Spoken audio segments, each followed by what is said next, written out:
là, il est toujours capable de nous prendre en main et de nous conduire et de faire de nous vraiment je dirais, des porteurs de l'étendard chrétien, de l'étendard de la gloire de Dieu dans notre vie personnelle. Et donc, c'est très important de voir que les difficultés, ça fait partie des réalités humaines. Et c'est un peu à ça, ce matin, sur lequel on va s'adresser ce sujet-là. Donc, courbons-nous dans la prière pour demander au Seigneur sa direction ce matin. Eh bien, Seigneur, nous te remercions pour toutes tes grâces ce matin. Merci pour ton amour et merci parce que tu es un Dieu fidèle. Merci parce que tu es un Dieu qui est rempli de compassion.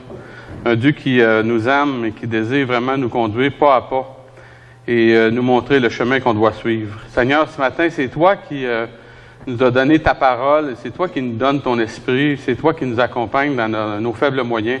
Je veux te demander ce matin que tu puisses mettre ta bonne main sur nous et que tu puisses nous diriger, que tu puisses remplir nos cœurs de l'Esprit Saint, qu'on puisse voir vraiment ta bonne main avec nous dans notre vie personnelle, qu'on puisse voir la puissance de Dieu à l'œuvre dans chacune de nos vies. Te remercions, Seigneur, pour le fait que tu es le Dieu souverain sur ce monde actuellement.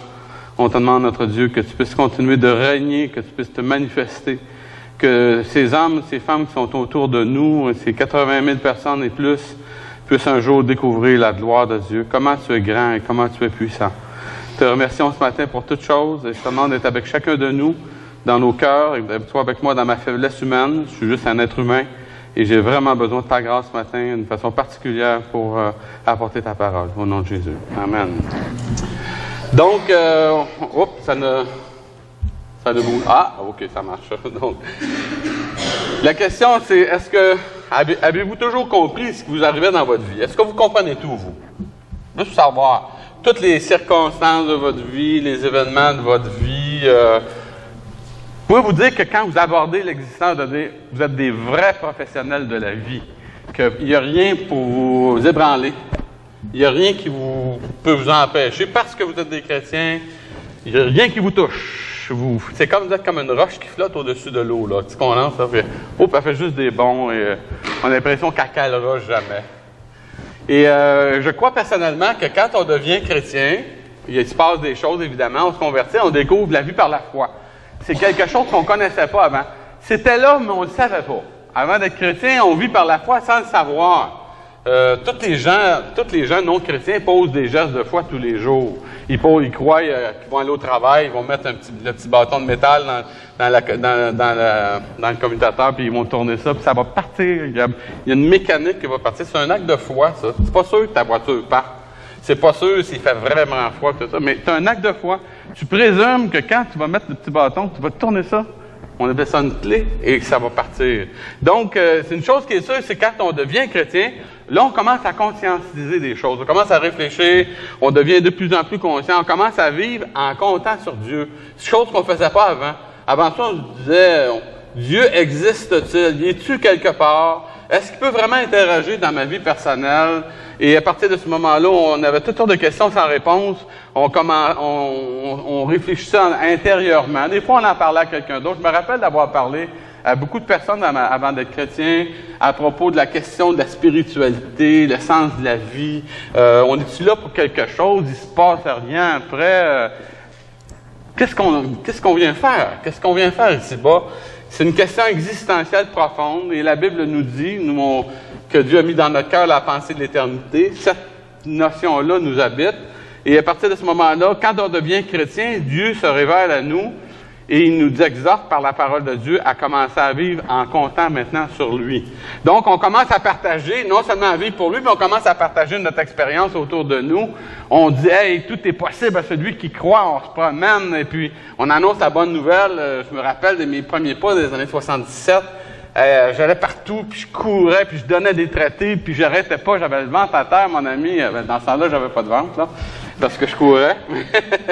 Je courais très, très fort et tout ça, et je donnais et j'étais convaincu qu'avec le Seigneur, tout était réellement possible. C'était extraordinaire. Il y avait un feu qui m'animait, j'avais le sentiment d'être invincible. Ça, c'est une photo quand j'étais jeune, chrétien. J'avais l'impression d'être invincible. J'étais gonflé à bloc, vraiment. Puis je me disais, avec Christ, il n'y a rien qui peut m'arrêter maintenant. Tout est possible à celui qui croit. Et sky's the limit. Hein? Le ciel, c'est la limite. Il n'y a aucune possibilité que quelque chose vienne m'arrêter. C'est la lune de miel, la Saint-Valentin spirituelle. dont on parle du Seigneur, on vit pour le Seigneur. Je me rappelle des réunions de prière, des réunions intenses de prière, des soirées de temps passées dans la prière, à se confier en Dieu, à voir, à demander au Seigneur qu'il fasse des choses extraordinaires. Puis effectivement, on a été témoins de vagues de conversion, spécialement dans les années 70, où est-ce qu'on a vu vraiment la main de Dieu.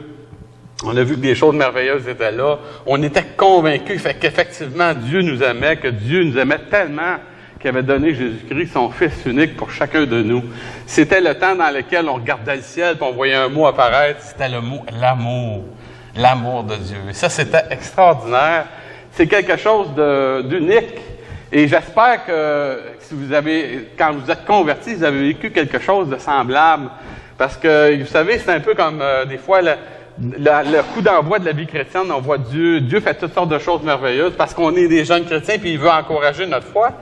Et à partir de ce moment-là, le Seigneur fait toutes sortes de choses merveilleuses et il veut nous amener au même diapason que lui. Il veut nous amener, dans le fond, à comprendre ce qui se passe dans son cœur de Dieu. Il veut se révéler à nous. Il veut nous communiquer un sentiment parfait de son amour et c'est l'expérience première. Une personne qui se convertit fait une expérience semblable et moi je dis ça devient un peu le gaz pour le reste de sa vie spirituelle. C'est des souvenirs qui nous habitent, des choses qui sont là et pour les moments des fois qui sont plus difficiles. Mais soudainement dans notre vie, des fois sans avertissement puis sans raison, boum, il y a quelque chose qui est quelqu'un ou un événement qui vient péter notre bulle. On dit qu'il vient péter notre ballon en québécois là. Donc il vient crever notre ballon et là à ce moment-là, on vient comme décontenancé, déstabilisé. On s'interroge, on a tout ce qu'on a dans la tête, c'est des questions. Le réveil est parfois brutal, on vit des choses dans notre vie personnelle, on passe par des épreuves, on se retrouve sans mots, on se retrouve déstabilisé, désarçonné. La foi qu'on avait, la foi qui nous habitait, on devient un peu confus, on devient perplexe, on vit des choses, puis tout ça intérieurement, puis on se pose des questions. Est-ce que c'est normal? Qu'est-ce que je dois penser? Comment je dois interpréter ces choses-là? Qu'est-ce que je dois faire? Est-ce que sur qui je peux compter maintenant quand je vis des situations qui sont extrêmes comme ça? Quand ma souffrance, quand je souffre, est-ce que on se pose des questions? Est-ce que je suis en train de souffrir comme chrétien? Je suis dans l'arrache. Est-ce que ça vaut vraiment la peine? Et à partir de ce moment-là, je me dis, bon, ben, si je me dis non, ben, dans le fond, que je serais peut-être mieux d'abdiquer, puis d'abandonner, puis de laisser ça de côté, puis de continuer ma vie comme auparavant. Il y a des gens qui le font. Parce qu'ils n'ont pas conscientisé l'importance de la foi, ils n'ont pas pris conscience de cette réalité-là.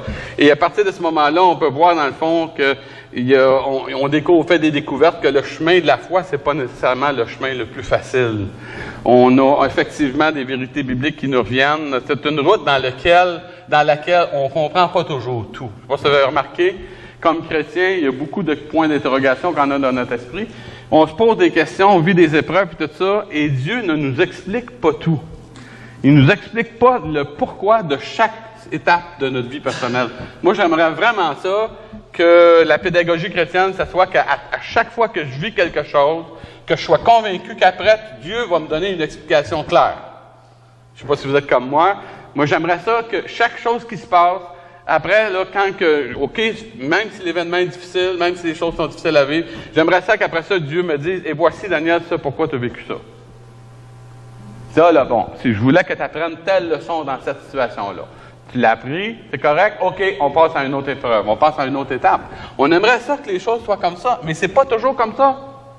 C'est pas toujours comme ça, on fait face à des choses, des fois ça peut être des choses difficiles dans notre vie personnelle, et on commence à découvrir que qu'est-ce que Jésus a dit dans la parole, il a défini le chemin du chrétien dans Matthieu chapitre 7 et au verset 14, lorsqu'il parle du chemin du chrétien, il ne parle pas d'une route, dans le fond, qui est facile nécessairement et qui, d'emblée, ça va être facile à vivre, ça va être très facile à suivre et tout ça. Non, il nous parle d'une réalité qui est vraiment là et qu'on découvre, parce qu'on a entendu parler comme jeune chrétien, mais là, on la découvre expérimentalement. On commence à faire l'expérience de ces réalités-là.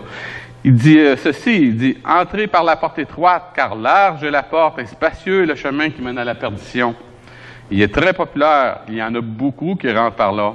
Mais il dit « Étroite est la porte et resserré le chemin qui mène à la vie. » Il dit « Il n'y a pas beaucoup de personnes qui le trouvent. » Donc, on est en train de comprendre que Jésus est en train de nous donner des normes. Il est en train de nous dire que, premièrement, devenir chrétien, c'est pas facile. C'est pas une réalité facile. Il dit que la porte, dans le fond, quand on regarde la réalité de la vie chrétienne, il nous parle, dans le fond, d'une porte une porte qui est étroite, un chemin qui est resserré. Il est en train de nous dire que c'est pas facile d'y entrer. Ça prend la grâce de Dieu, et c'est là qu'on commence à comprendre que c'est pas grâce qu'on est sauvé. C'est pas grâce que Dieu intervient dans notre vie personnelle. C'est par le moyen de la foi, on décide de commencer à faire confiance à Dieu, et la grâce de Dieu va commencer à agir dans notre vie personnelle. Elle va intervenir, et elle va nous permettre, dans le fond, de faire des expériences qui ne sont pas nécessairement faciles. Et aussi, non seulement c'est pas facile d'y rentrer, même c'est pas facile d'y marcher. Que d'être un chrétien, de suivre Christ d'une façon conséquente. Je parle pas de suivre Christ d'une façon religieuse, de traiter notre vie spirituelle d'une façon qui est superficielle, mais de marcher vraiment avec le Seigneur, ça implique dans le fond que c'est pas nécessairement facile. Et comme on a besoin de la grâce pour être sauvé, on a aussi besoin de la grâce jour après jour pour y marcher. Un chrétien qui ne vit pas par la grâce, qui n'a pas compris l'importance de la grâce dans sa vie personnelle, va dépendre de n'importe quoi, excepté de la puissance de Dieu. Et il va se ramasser forcément dans un style de vie qu'on appelle un style de vie religieux. Et qu'à partir de ce moment-là, dans lequel on est conscient de la réalité de la grâce de Dieu, intellectuellement, mais comme ça n'a pas connecté avec le cœur. Il y a quelque chose qui ne passe pas. Il y a comme un nœud qui bloque ça et qui, dans le fond, doit être défait, évidemment, par le Seigneur. Donc, Jésus en rajoute aussi dans d'autres textes bibliques. Jésus va répondre à des questions, une des questions légitimes que Jean-Baptiste avait. Jean-Baptiste était dans une période excessivement difficile de sa vie. Où est-ce qu'il était pour mourir? Hérode était pour le mettre à mort. Son ministère était neutralisé. Il est en prison. Un gars qui est en prison, tu te dis, mon ami, qu'est-ce qu'il peut faire, ce gars-là, pour faire avancer l'Évangile? Tu as l'impression qu'il ne peut rien faire. Paul est en prison. Il est emprisonné pendant longtemps. Puis Jean-Baptiste est dans cette situation-là, puis il se pose des questions. Il est un peu comme nous, dans nos épreuves, quand on vit des situations difficiles, puis qu'on ne comprend pas. On se pose des questions, puis on aimerait ça que le Seigneur puisse répondre. Il y avait le privilège que Jésus soit sur la terre. Il a envoyé des gens pour poser des questions à Jésus, et Jésus, dans le fond, va lui répondre à ces questions. Il y avait une question qui était légitime. Il voulait juste savoir une chose. Ça vaut la peine? L'enjeu, pourquoi je souffre, est-ce que ça vaut vraiment la peine? Est-ce que vous aimeriez ça savoir, vous, dans votre vie personnelle, que chaque souffrance que vous avez, ça vaut la peine de l'endurer? Est-ce que vous aimeriez ça? Parce qu'on n'a pas le choix, il y a des épreuves. On ne les choisit pas, les épreuves. D'habitude, c'est elles qui nous choisissent, n'est-ce pas? Ils nous rentrent dedans, un peu comme un camion. Tu s'en vas, puis tu te fais rentrer dedans, tu ne choisis pas ça. Il n'y a personne qui choisit ça. Mais comment tu vas réagir à l'épreuve? Ça, c'est important. Donc, dans chaque chose, on se pose la question, puis comme Jean-Baptiste, lorsqu'il était pour être mis à mort, lorsqu'il était pour être exécuté, il se posait la question, est-ce que je souffre pour la bonne chose? Est-ce que je souffre vraiment pour la bonne personne? Parce qu'il n'y a personne qui veut lutter en vain, qui veut souffrir pour rien. Il n'y a personne, dans le fond, qui veut mourir pour des imbéciles, un désaxé. Puis on regarde dans l'histoire de l'humanité, des gars comme Néron, Hitler, Staline, Pol Pot, tous ces gens-là, qui ont été des tyrans, qui ont martyrisé des gens, et dont plusieurs chrétiens ont souffert, des gens qui ont des millions de vies à leur actif, dans le sens des vies détruites, et toutes ces choses-là. Il n'y a personne que tu peux pas arriver dans en bout de ligne, puis te dire, regarde, j'ai fait tout ça pour cet être-là, puis ça n'a servi à rien, je me suis aperçu que je me suis fait duper. Quand tu regardes les Allemands qui ont été séduits par Hitler à la dernière guerre, ces gens-là, ils ont suivi, il y en a une gang qui l'ont suivi aveuglément. Lorsqu'il est arrivé la fin de la guerre, il était en contact avec la triste réalité qui avait suivi un fou.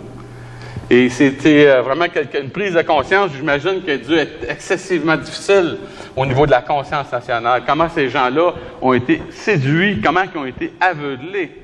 Et combien ces personnes-là, dans le fond, 52 millions de personnes qui sont mortes pour rien. Qui sont mortes à cause de la folie d'un homme et qui, dans le fond, par orgueil, a voulu simplement s'établir comme maître absolu du monde. Donc, la parole de Dieu nous assure à nous, comme chrétiens, on a comme acquis, que si on souffre pour la justice, au moins, on sait qu'on est heureux. Et on veut, tant qu'à souffrir, tant qu'à vivre des choses difficiles dans notre vie personnelle, on dit au moins que ça vale la peine. Au moins que l'enjeu, ce que je suis en train si j'en arrache, au moins que ça en vale la peine, que ça mène quelque part. Je voudrais vraiment que, si cette expérience-là qui est douloureuse, je suis en train de la vivre, je veux être sûr que je suis en train, dans le fond, de vivre quelque chose qui va être significatif et qui, éventuellement, peut-être dans le court terme, je ne le comprends pas, mais éventuellement dans le long terme, dans une perspective divine, va m'amener à, dans le fond, être une personne qui va dire, OK, ça a valu la peine, le combat spirituel que j'ai vécu, même s'il était intense, il en valait vraiment la peine. Donc, dans l'Ancien comme dans le Nouveau Testament, vous savez quoi? Les croyants sont la cible du diable.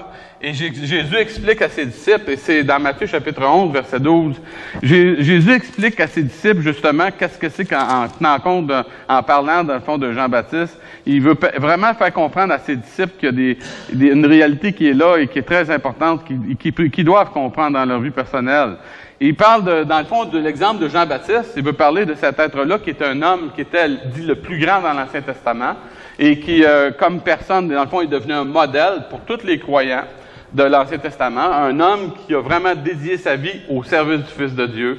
Lorsque le Fils de Dieu est venu, lorsque le Fils de Dieu est apparu dans le décor, on voit dans le fond que ce messager-là, qui avait été envoyé par Dieu pour préparer le terrain, le Seigneur l'a enlevé dans son temps.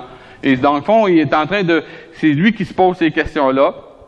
Et Jésus l'a défini comme étant le plus grand dans l'Ancien Testament. Il dit, dans le fond, il dit ceci, une chose qui est là, il dit depuis, il dit le temps de Jean-Baptiste jusqu'à présent, le royaume des cieux est forcé, et ce sont les violents qui s'en emparent. Le royaume des cieux est forcé, et ce sont les violents qui s'en emparent. On cherche à comprendre cette réalité-là, et la réalité comme telle, ça veut dire que le royaume de Dieu est attaqué. Et nous, on est assis ce matin sur des chaises confortables. Est-ce qu'on est en train de livrer un combat spirituel? Pose la question. Est-ce qu'on est en train de livrer un combat spirituel? Vous êtes assis sur des chaises. Vous êtes en train de livrer un combat spirituel, oui ou non? Oui. Michel, il dit oui. Pourquoi? Dans nos pensées. Ah, peut-être dans nos pensées. Il y a quelque chose qui se passe dans nos pensées. Il peut y avoir des luttes. Ça commence là, c'est sûr, tu sais. Mais quelque part, comme croyant, on ne peut pas dire que l'Église du Québec est vraiment attaquée, là, en termes de souffrance physique. Mais en réalité, le combat spirituel, il est toujours là. Le combat spirituel, vous savez quoi? On est des combattants à temps plein. Un enfant de Dieu, c'est un combattant. Il a été établi comme combattant pour l'Évangile.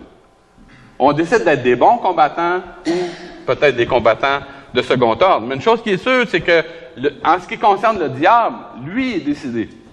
Si nous, on n'est pas décidé de combattre, le diable, notre adversaire, lui est décidé. Lui a décidé que le royaume de Dieu avancerait pas. Il a décidé que le royaume de Dieu plafonnerait. Il a décidé de créer de la démotivation à l'interne, il a décidé d'attaquer le peuple de Dieu à l'externe quand il peut. Je vais vous dire une chose, si le diable avait une possibilité de nous attaquer physiquement, laissez-moi vous dire qu'il le ferait. N'est-ce pas? Si on était dans un pays où est-ce que ce serait de la tyrannie, avec des dictateurs, où est-ce qu'on brimerait les droits et libertés, on aurait peut-être, en sortant d'ici, des gars qui nous attendraient avec une mitraillette, où ils rentreraient à l'intérieur pour nous dire « Si tu dis que tu es chrétien, je t'enlève la vie. » Et on s'apercevrait que, wow, effectivement, on est dans un combat spirituel. C'est juste que là, on est dans un monde hyper confortable, dans un monde, dans une forme de confort qui, je dirais d'une certaine mesure, trompeur et destructeur. On est dans un monde dans lequel on n'a pas d'opposition souvent tangible, quelque chose de concret. Une seule fois dans ma vie, moi, en témoignage, je me suis fait pousser pour l'Évangile. Il y a une autre personne que j'ai connue, que le gars il a sorti son fusil. À part de ça, mais il l'a pas tiré. Mais à part de ça, c'est les seules choses, pour dire des grosses attaques, là, puis un gars qui m'a déchiré des traités dans ma face. À part de ça, je veux dire, quelque part, je pense pas que j'ai pas des grosses cicatrices physiques, tu sais, d'avoir été quelqu'un qui témoigne de l'Évangile. Il y en a qui en portent des stigmates de Christ. Il y en a qui souffrent de Paul avait des stigmates de Christ dans sa vie personnelle. Donc, le royaume de Dieu est attaqué, des fois de l'extérieur, des fois de l'intérieur. Et une chose sur laquelle on peut compter, c'est que le diable va faire tout ce qui est en son pouvoir pour essayer de stopper l'avancement du royaume de Dieu. L'Église est l'élément que Dieu a laissé sur la terre pour faire connaître son nom. L'Église de Jésus-Christ, c'est le seul témoin. C'est le seul moyen par lequel Dieu peut se manifester aux gens de l'extérieur. Chacun de nous, chaque personne qui est vraiment convertie, qui a vraiment donné sa vie au Seigneur, cette personne-là est une réponse que Dieu a donnée. Dieu a donné une possibilité au monde encore de pouvoir vraiment le connaître. Et le seul moyen, c'est l'Église. Donc, on peut penser que si vraiment le royaume de Dieu est forcé, et donc l'Église va avoir une grande responsabilité. Donc, c'est important de développer un bon focus parce que la réponse de Jésus est significative pour nous montrer l'importance de stabiliser notre foi et dans le but, dans le fond, de justifier le sacrifice. Jean-Baptiste, il avait juste besoin d'être sûr, lui, qu'il mourrait pour quelque chose de bon, quelque chose de valable. Si un jour, on est placé devant un poteau d'exécution parce qu'on est chrétien, avant de recevoir une balle, tu vas vraiment être sûr que ça vaut la peine, n'est-ce pas? On ne se le souhaite pas, mais la réalité, c'est que ça se peut qu'un jour, des choses deviennent comme ça. On regarde notre société de plus en plus unique. On a voté cette semaine, en Belgique, le droit à l'euthanasie pour les petits-enfants handicapés. Tu dis, hey, mon ami, à quelque part, c'est quand même pas rien, là. La Belgique est supposée être un pays civilisé. Donc, on est en train de dire que là, maintenant, c'est légitime, maintenant, en Belgique, sur l'approbation de médecins et de personnes de la famille, de dire que cet enfant-là, il est trop handicapé, on va maintenant pouvoir l'éliminer. On va ainsi soulager le fardeau social, n'est-ce pas? Mais on est en train, dans le fond, de poser des gestes qui sont vraiment iniques. Vous savez quoi? Hitler, à Nuremberg, et toute la gang d'Hitler ont été condamnés pour des choses comme ça. Ils ont été condamnés pour des gestes comme ça. On est rendu dans notre monde civilisé, après beaucoup d'années d'évolution, dans une situation où est-ce que maintenant, c'est non seulement toléré, mais c'est quelque chose maintenant qui est validé et approuvé par un gouvernement. Puis nous autres, les Québécois, vous savez quoi? On est très avant-gardistes, hein? On est vraiment bons dans le péché. On est vraiment bons, on est très, très bons. On est parmi les premiers dans le monde, dans toutes les sphères dans lesquelles il y a du déséquilibre et de la perversion. Donc, c'est important de réaliser puis de prendre conscience de ces réalités-là. Jean-Baptiste avait besoin de lui comprendre qu'est-ce qui s'est passé, son sacrifice en valait la peine. Et dans le fond, Jésus va lui mettre l'accent sur les réalités. Il va dire, faites dire à Jean-Baptiste que Dieu est en train de faire des grands miracles. Et il répond, dans le fond, la puissance de Dieu est à l'œuvre. Dieu est encore à l'œuvre dans les cœurs et dans les vies. Dieu répond encore à la prière. Et c'est important. Si on cesse d'y croire, on va cesser de prier. Si on cesse de prier, le diable nous tient. Comprenez-vous? Si vous pensez qu'un combat spirituel n'existe pas, essayez d'avoir une vie de prière conséquente. Essayez d'avoir une vie de prière soutenue, de cibler vraiment de façon intentionnelle, puis de vraiment intercéder, puis de prier avec ferveur, par amour pour l'humanité. Puis essayez d'avoir vraiment cette discipline personnelle, vous allez voir que c'est un grand combat. C'est une grande lutte. Le diable va vouloir vous mettre dans l'esprit n'importe quoi. Il va vous injecter des pensées pendant que vous êtes en train de prier. Le but, c'est de vous neutraliser, de vous empêcher de faire une expérience de foi qui soit significative. Donc, Jésus répond simplement, il dit, dites à Jean-Baptiste que vous voyez des grands miracles. Il voulait rappeler au souvenir de ses disciples qu'effectivement, la puissance de Dieu est à l'œuvre. Il voulait dire, montrer à l'œuvre à ses disciples la permanence du combat et l'importance de notre combat comme chrétiens. Si on perd de vue que le combat, il est encore là et que le combat, il est toujours aussi important que dans le temps de Jean-Baptiste, que dans le temps de l'Église primitive, on va cesser de combattre comme chrétiens. Et on va arriver vers quoi? On va arriver vers l'Église de la fin des temps, où est-ce que le Seigneur va se poser la question, il va poser la question, le Fils de l'homme trouvera-t-il la foi sur la terre? Quand le Fils de l'homme pose une question comme ça, c'est une question qui est sérieuse, vous savez.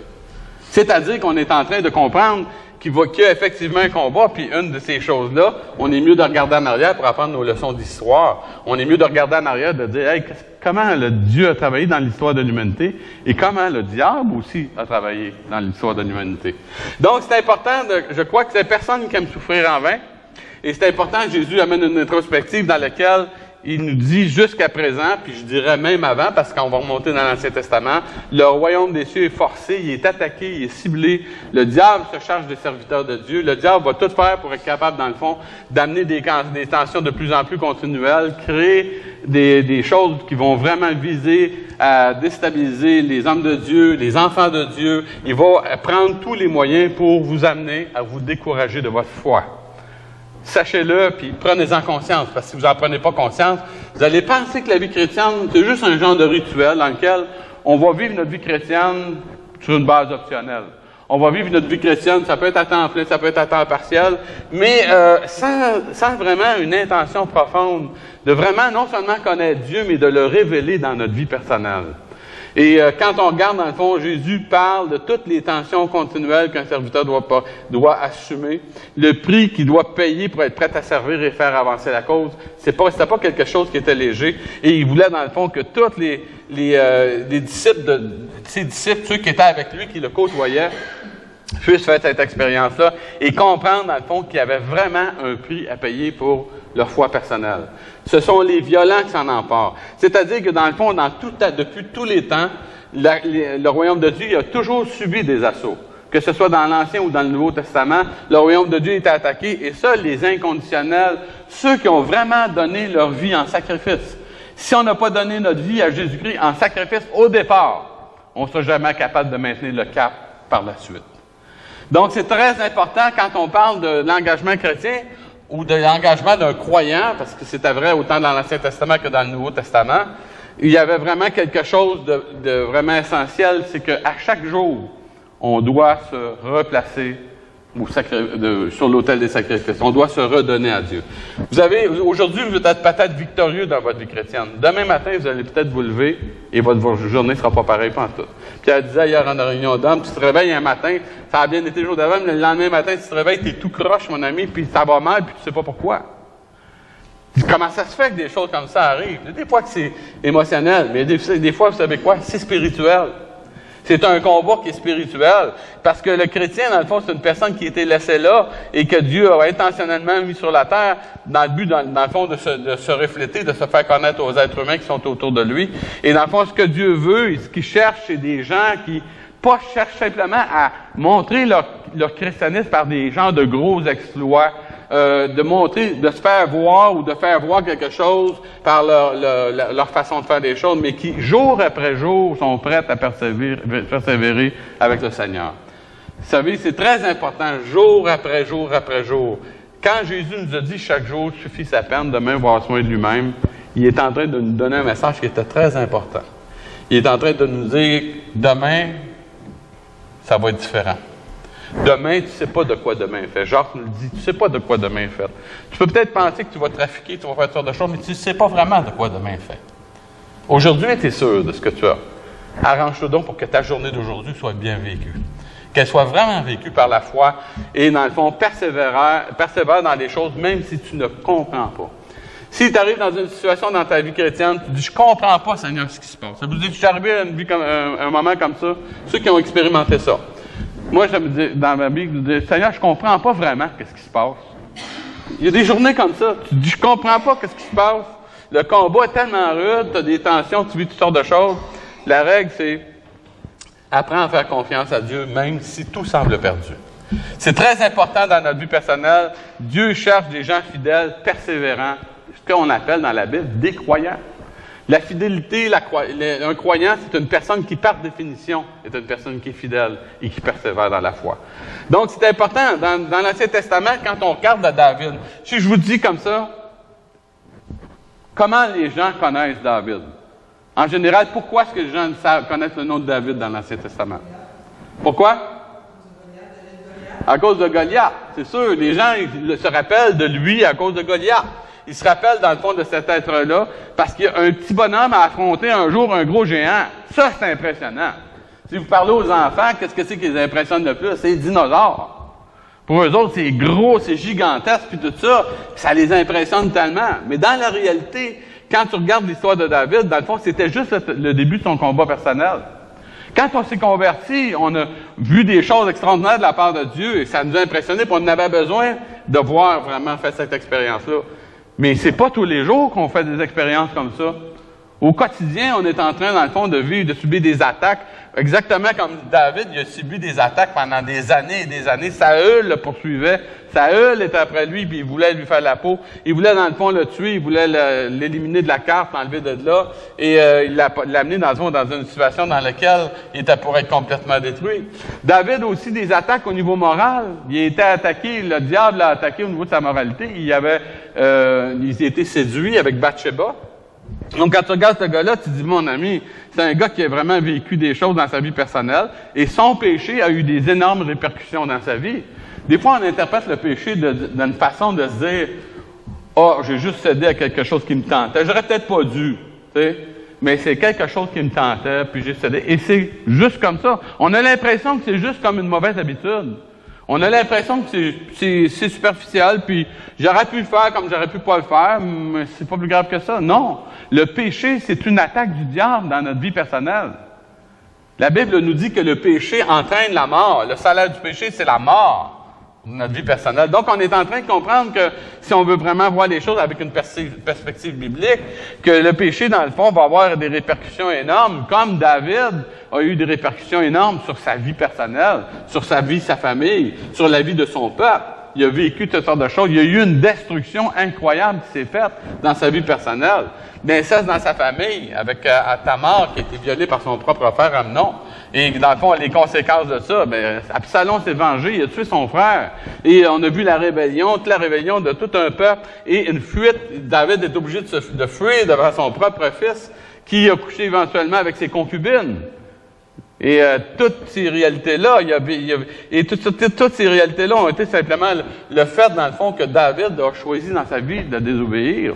Il est allé regarder, il s'est laissé séduire, il a embarqué, dans le fond, dans une chose dans laquelle il n'aurait jamais dû embarquer. Il a fait tuer un de ses bons serviteurs Uri. Je dis, comment ça se fait? Il a fait ça juste comme ça? Non, c'est une réalité spirituelle. Quand un homme de Dieu tombe dans le péché, peu importe, vous savez quoi? C'est parce que le diable est après. Si vous voulez vraiment rendre un bon service à un homme de Dieu, vous savez ce que vous devriez faire? C'est de prier pour que Dieu le préserve de ça. Vous savez, l'être humain est un être faible. Jésus le dit, l'esprit est bien disposé, mais la chair est faible. Donc, c'est important de prendre conscience de cette réalité-là, parce que quand on regarde les résultats de ça, Absalom a été tué finalement par Joab. On a vu des combats. La vie de David, c'était juste des combats après ça. Et non seulement il y avait des combats sur le terrain, mais en plus de ça, il y avait des combats à l'interne. Sa famille a été atteinte. Son peuple a été détruit à cause de sa folie. Donc, pourquoi tant de péchés, pourquoi tant de combats? C'est simplement que le royaume de Dieu est attaqué. Et pourquoi l'Église aussi, aujourd'hui, est tellement ciblée par le diable? Parce que le diable va empêcher que l'Église puisse se développer. Il veut nous empêcher d'avoir un témoignage, d'atteindre notre objectif ici, qui est d'aller atteindre et de donner une chance à chaque pécheur de pouvoir être sauvé. S'il nous neutralise, frères et sœurs, s'il réussit à nous injecter son poison dans les veines, et qui, dans le fond, nous amène à démissionner de notre engagement personnel, eh bien, je vais vous dire une chose, pour lui, il ne veut pas avoir rien de plus que ça. Son but est atteint. Donc, quand on regarde ça, on va voir le royaume de Dieu est attaqué. Quand on regarde l'histoire d'Élie, c'est la même chose. Donc, Élie, c'est un peu un survol. Élie, dans le fond, pendant 3 années, 5 et demi, il a prié, puis pendant 3 années et demie, il n'a pas plu. Est-ce qu'on peut penser que cet homme-là, il avait la foi? Ceux qui votent qu'il y a la foi, Élie a la foi. On ne peut pas dire, regarde, moi je me suis pratiqué pour essayer d'arrêter la pluie, ça n'a pas marché. La faire pleuvoir, ça ne marche pas. Moi, personnellement, je n'avais pas ce mandat-là. Mais lui, à une parole, hey, tu pries pendant 3 ans et demi, il ne mouille pas. Hey, tu peux dire, ça, c'est un homme de foi. On peut dire un homme de foi comme ça, regarde, hey, c'est sûr qu'il va passer à travers n'importe quoi. Il n'y a pas de problème avec ce gars-là. On regarde ça, puis dans le fond, on peut voir, puis ensuite de ça, il s'en va, puis il se fait nourrir par des corbeaux. Vous êtes déjà fait nourrir par des corbeaux, vous. Il n'y a jamais un corbeau qui est venu me porter des affaires. En général, les corbeaux, ils mangent la charogne sur le bord des routes. Puis j'ai jamais de corbeau qui est venu parce que j'avais faim me porter un lunch. C'est jamais... en général, les McDo, ils les mangent, eux autres. Non, ils les donnent pas aux autres. Ils les gardent pour eux. Ils les blâment pas. De toute façon, c'est sa preuve, c'est des charognards. Mais il a été nourri par des corbeaux. Donc, c'est un homme on peut dire, qui a fait une expérience de Dieu qui était significative. Un homme qui a fait face à des faux prophètes. Et dans le fond, il est arrivé à un point où est-ce que Dieu l'a amené en face de ces faux prophètes-là, toutes ces personnes-là qui étaient là et qui s'opposaient à l'Éternel, et il les a mis à mort. Il les a mis à mort. Il a confondu ces faux prophètes-là. Il a dit, on va faire un concours entre votre Dieu et mon Dieu. Et évidemment, c'est Élie qui, lorsqu'il a mis son sacrifice sur l'autel, c'était instantané. Dieu l'a pulvérisé, mes amis. Il l'a pulvérisé. Donc, à partir de ce moment-là, les prophètes de Jézabel, ces faux prophètes, ils ont été mis à mort. Et tous ces gens-là, dans le fond, ils sont allés, ils ont expérimenté le jugement de Dieu sur leur vie personnelle parce qu'Élie était un homme engagé. C'était son ministère. C'était un tueur de faux prophètes, d'une certaine mesure. Et bien, on peut voir, dans le fond, que cet homme-là est arrivé à un moment donné dans sa vie. Il a fait une expérience d'un épuisement personnel. C'est bizarre qu'un gars comme ça, de cette étoffe-là, dans un roi 18, quand tu vois ce gars-là qui arrive au bout de son ministère, puis ce gars-là, il arrive au bout complètement, puis il est complètement déstabilisé. Puis tu veux voir un gars qui part, puis là, maintenant, on dirait que c'est plus le même homme. Il fait une expérience dans laquelle il s'en va sur la montagne, il va rencontrer Dieu, il se pousse, il s'en va parce qu'il a entendu parler que Jézabel voulait le mettre à mort. Et à partir de ce moment-là, on peut voir que cet homme-là arrive dans la présence de Dieu et il est complètement déstabilisé, puis il est complètement découragé. Il a fallu que Dieu vienne intervenir pour le toucher et le fortifier et lui permettre de pouvoir persévérer dans le ministère que Dieu lui avait confié. Si on peut dire aujourd'hui, dans les mots à la mode, il y avait un stress post-traumatique dans sa vie personnelle après tout ce combat-là, toute cette lutte-là. Il était dans un état de fatigue extrême. Lui qui était un homme si courageux, un homme qui, dans le fond, avait tenu le fort, il avait été, dans le fond, au combat, il avait vraiment pris des positions pour Dieu, il s'était affiché publiquement, il avait mis sa vie en jeu pendant un bon bout de temps. Et lorsqu'une femme, Jézabel, dit « Je vais te faire la peau, Élie, parce que tu as touché à mes prophètes », il se sauve et on a l'impression que c'est plus pas en tout le même gars. Vous savez quoi?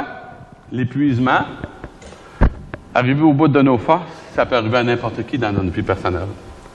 Quand on est jeune, on a moins de risques, mais plus qu'on vieillit, plus que c'est une réalité.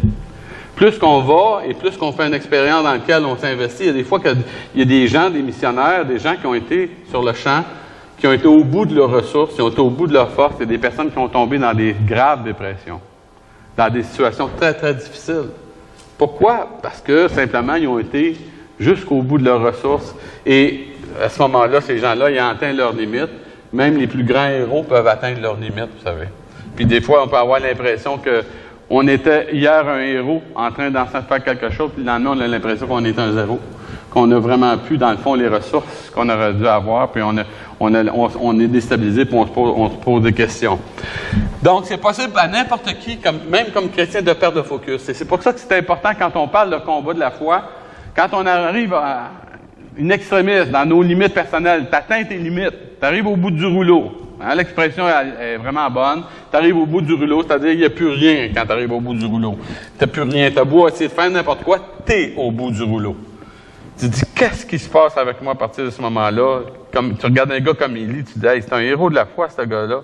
Il a perdu le focus, il a été déstabilisé. Des fois, ça peut durer des années. Des fois, c'est à court terme, mais des fois, ça peut durer des années. Et c'est une chose, dans le fond, une réalité qui est là. Et dans le fond, ça nous pousse, dans le fond, dans notre vie personnelle, à deux choses. Premièrement, à comprendre que nos prétentions n'étaient peut-être pas si bonnes que ça. On n'était peut-être pas si fort qu'on pensait. Et ça, c'est une bonne chose. Une chose de réaliser qu'on n'est pas si fort qu'on pense, vous savez. Même comme chrétien, il faut toujours faire attention. Que celui qui se croit être debout ne prenne garde de tomber. Dans Corinthiens 10-13, il faut faire attention. Un chrétien, c'est une personne qui vit et qui doit vivre dans la dépendance de Dieu. Et comme personne, on a beau, dans le fond, peu importe ce qu'on fait, on passe par toutes sortes de choses, on peut toujours tomber dans notre vie personnelle. Que ce soit au niveau émotionnel, que ce soit au niveau spirituel, il y a toujours un risque comme pour un croyant. Et c'est important donc de développer les bons réflexes pour être capable de s'en sortir. Élie a fui et dans le fond il s'est sauvé et que lorsqu'il est rentré dans la caverne, il a entendu quelque chose qu'il avait besoin d'entendre. Il a entendu la voix de Dieu. Si vous êtes arrivé au bout vous avez déjà fait l'expérience d'arriver au bout de vos ressources, il y a une chose dont vous avez besoin, c'est d'entendre la voix de Dieu dans votre vie. Moi, je me rappelle quand j'étais à Joliette, je suis tombé vraiment malade après toute la construction. Et j'étais vraiment déstabilisé. Je me promenais avec 3 ou 4 couvertes dans la maison chez nous. J'étais gelé comme un bon. C'était au mois de juillet, ben, là. J'étais gelé bord en bord. J'étais malade physiquement. Ça allait vraiment pas bien. Mon système ne marchait plus. Ça ne fonctionnait pas. Et là, j'essayais de lire ma Bible. Je n'étais pas capable de me concentrer. Et tout ça. Puis la seule affaire que je faisais, c'est de me tourner vers Dieu puis de prier. Dire au Seigneur, parle-moi. Fortifie-moi.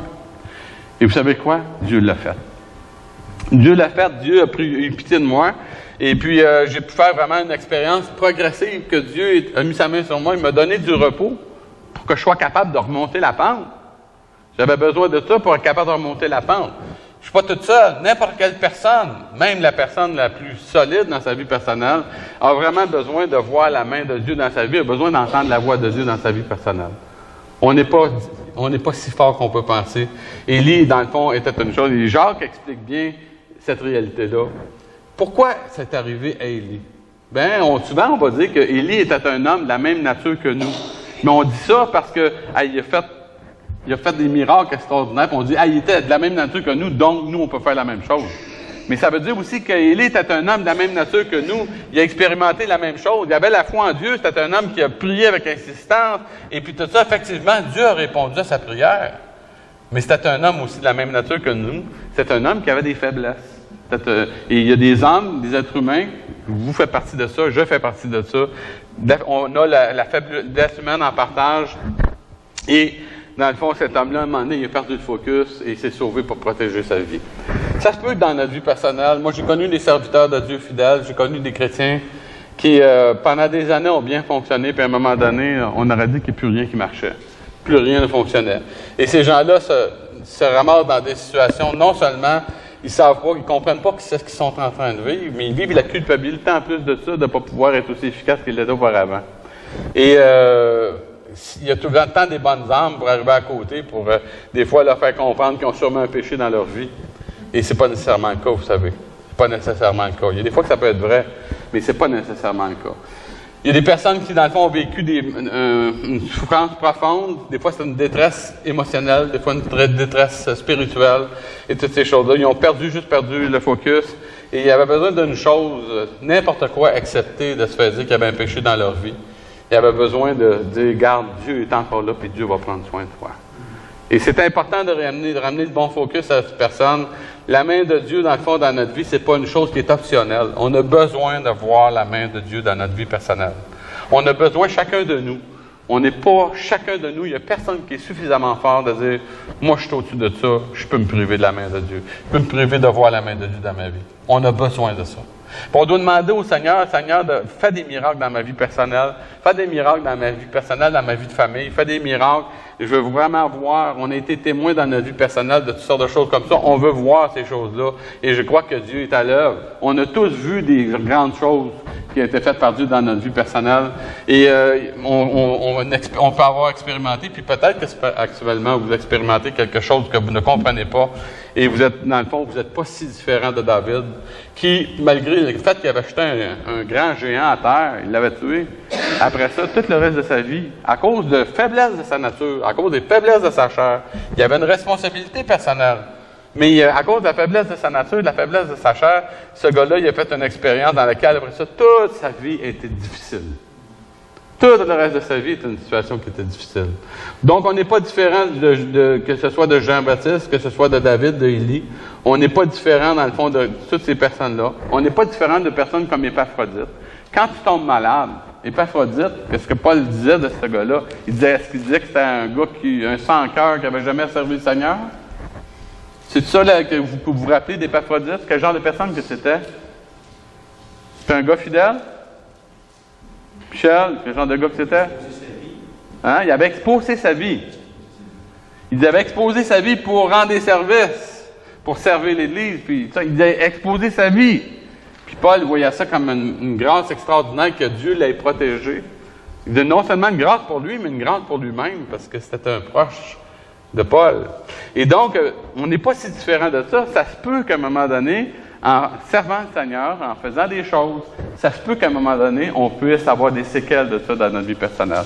Et soyons pas surpris de ça, la maladie fait partie de notre réalité. Le vieillissement fait partie de notre réalité personnelle. Mais une chose sur laquelle on peut compter sur la fidélité de Dieu. Et c'est ça qui est le plus important dans notre vie personnelle. Il dit, depuis le temps de Jean-Baptiste jusqu'à présent, et jusqu'au retour de Jésus-Christ, je crois personnellement, le combat n'est pas terminé. Si on pense que le combat de la vie chrétienne est terminé, on va se faire surprendre quelque part. Non seulement on va perdre notre efficacité au niveau personnel, mais on va perdre notre vigilance. On sera plus alerte Et on se doit donc d'accepter cette réalité-là et d'accepter, dans le fond, que le combat, dans le fond, qui nous touche personnel, nos enfants qui vont être appelés à prendre la relève, les enfants vont avoir une grande responsabilité. Et vous savez quoi? Ils pourront pas reproduire dans leur vie des choses qu'on leur a pas montrées. D'où l'importance, lorsqu'ils sont petits, de les instruire, de leur communiquer, de leur donner un bon modèle, leur donner des bonnes influences, mais aussi de leur donner une bonne instruction pour qu'ils comprennent la réalité, de dire à ses enfants, mon fils, ma fille, la vie chrétienne, c'est une vie de lutte dans laquelle tu vas avoir des choix à faire. Tu vas avoir des positions à prendre dans ta vie personnelle. Et papa va essayer de te donner une bonne direction, maman va essayer de te donner une bonne direction, mais le combat va rester là pareil. Quand tu vas arriver, tu vas avoir des mauvais amis, des mauvaises influences, tu vas être obligé de faire des choix. Pas des choix faciles. On va t'aider, on va te soutenir dans ces choix-là. Mais ça se peut qu'à un moment donné, dans ta vie personnelle, tu sois très fortement sollicité. Et ça va être leur combat à leur niveau. Ils vont avoir une position à prendre pour le Seigneur. Et à partir de ce moment-là, ils vont être obligés de passer par des choses dans leur vie personnelle. Vous savez, dans la vie chrétienne, une chose qui nous tient, il y a une part de discipline dans notre vie personnelle.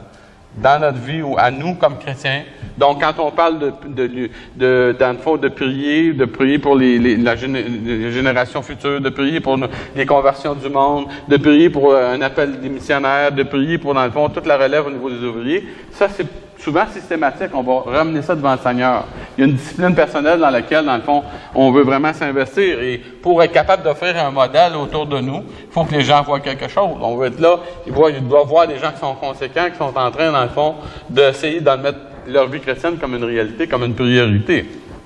Mais aussi, il y a une part de foi dans laquelle on accepte la réalité que, comme chrétien, on est l'enjeu du diable. Le diable désire, dans le fond, nous toucher, nous affaiblir, nous jeter à terre, nous empêcher d'être ce que Christ voudrait qu'on soit, des gens fidèles, des gens qui sont attachés, des gens, dans le fond, qui croient vraiment en Dieu, et c'est ça qui va faire leur force. Notre force, notre puissance, c'est simplement de faire confiance à Dieu dans toute notre vie personnelle. Si on n'a pas cet élément-là, on aura beau avoir toutes sortes de connaissances intellectuelles. On va avoir toutes sortes de choses qu'on va pouvoir savoir, on va apprendre des versets par cœur, mais la réalité, c'est qu'on ne le vivra pas. Notre foi est là, et c'est la foi qui, dans le fond, qui va faire la différence dans la vie d'une personne. C'est notre foi qui va faire que, dans le fond, qu'on va être capable de consentir au sacrifice, d'accepter des injustices dans notre vie personnelle, de vivre des préjudices, de souffrir, de persévérer, de ne pas lâcher et d'aller jusqu'au bout. Et de vraiment faire confiance à Dieu pour notre vie personnelle. Donc, c'est important, dans le fond, on peut atteindre notre limite dans notre vie personnelle. On peut, dans le fond, arriver dans des situations extrêmes, mais une chose qui va rester certaine à travers de ça, c'est qu'on peut compter vraiment sur la grâce de Dieu dans notre vie. Si c'est vraiment par la grâce qu'on est sauvé, sachons que dans toutes les étapes de notre vie, c'est cette même grâce-là qui va être à l'œuvre pour nous toucher et, dans le fond, de venir intervenir dans notre vie personnelle dans le but de nous sauver, de nous communiquer la sécurité dont on a besoin. Cette sécurité qu'on va trouver dans la personne de Jésus-Christ. Donc, c'est important pour nous, quand Jésus a pris parle au monde, il prit la parole, il leur dit « Ayez foi en Dieu ». S'il y a une chose qu'on doit dire à nos enfants, puis qu'ils doivent voir dans notre vie, c'est qu'on a confiance en Dieu. Nos enfants vont peut-être oublier beaucoup des choses qu'on va leur donner dans notre vie, mais ils n'oublieront pas si on a fait confiance à Dieu pour notre vie personnelle.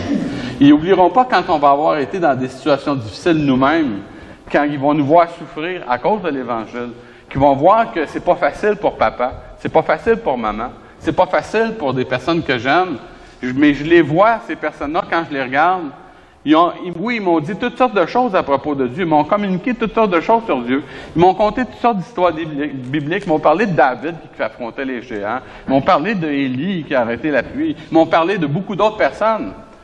Mais ces parents-là, ces gens-là que je regarde, ils m'offrent un modèle dans lequel je peux voir une chose, ils font vraiment confiance à Dieu. Ils ont la foi en Dieu. Ils savent que Dieu, malgré tous les hauts et malgré tous les bas de leur vie, ce Dieu-là va prendre soin d'eux.